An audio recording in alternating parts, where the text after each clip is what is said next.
Good morning students. So in this class we are going to discuss about equation for refraction at single spherical surface. So a spherical surface. So here is a denser medium. So we need to assume that incident ray somewhat very close to the principal axis, that is paraxial rays. So light, that is incident ray, is from a single, that is monochromatic source, that is from a single source.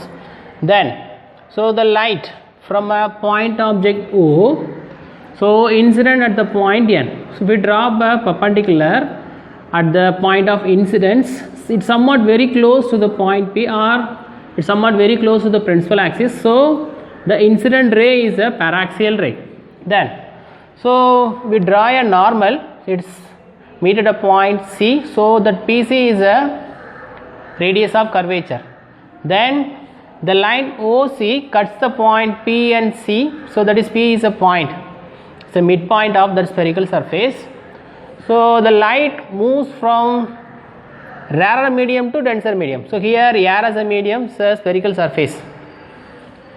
So it's traveled from rarer medium to denser medium, so it should deviate towards the normal. So we draw the normal, that is N.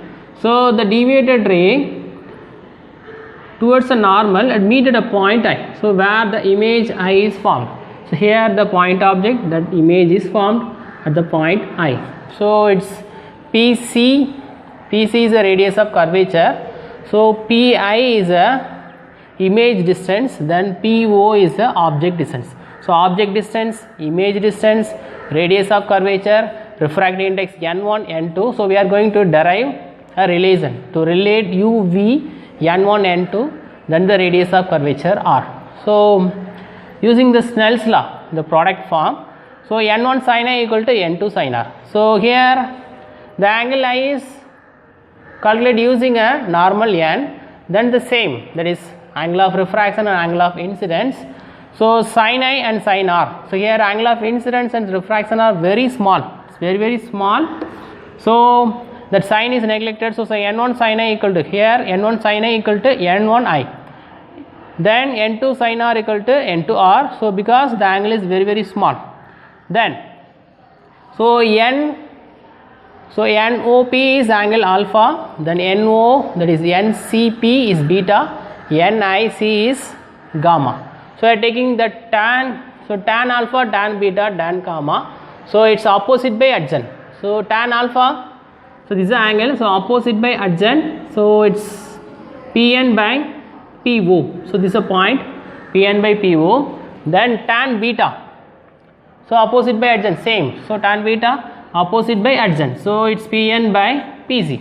Then tan gamma, so again, so opposite by adjacent, so it's opposite, it's PN, so PI is the opposite, then so same, that is NPI, so this is the angle gamma, so opposite by adjacent, so PN by PI. So again the alpha, beta, gamma are very small, so the tan is neglect.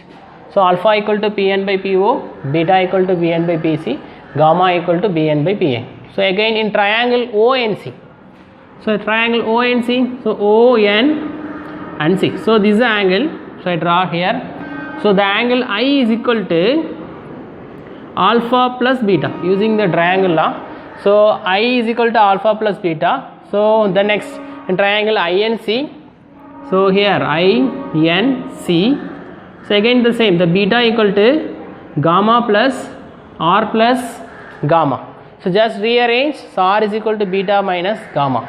So here N1I, N2R, just replace I and R with alpha plus beta and beta minus gamma. Then just rearrange, so N1 alpha plus N1 beta, so N2 beta minus N2 gamma. So just rearrange, so that minus, so N2 gamma goes to left hand side, then N1 beta goes to right hand side, taking common, beta is common, so N2 minus N1. Then so substitute the values alpha, beta and gamma. So from this, so Bn by Po, Pn by Pi, then Pn by Pc. So here Pn is common, so taking out, you can cancel.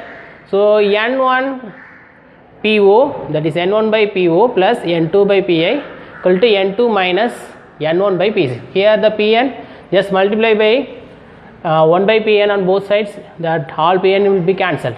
So already I told that object distance, image distance and radius of curvature. Here PO, that is in negative direction.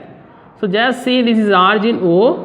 So this is positive x-axis, this is negative x-axis.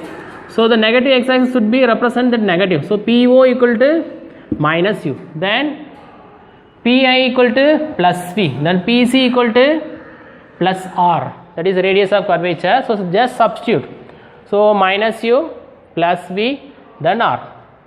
Then just rearrange. So N2 by V minus N1 by U equal to N2 minus N1 by R. Then N2 by N2 equal to N. Just the refractive index, the medium N2 is N. Then here air as a medium. So for air as a medium, the refractive index equal to 1. So N1 equal to 1. So the second term will be 1 by U. So here N by V. So N minus 1. So from, if you know the refractive index of the spherical mirror, you can find the object distance, image distance and radius of curvature. So in this class we have discussed, so we have derived a equation relating the object distance, image distance, radius of curvature and refractive index of the two media. So okay students.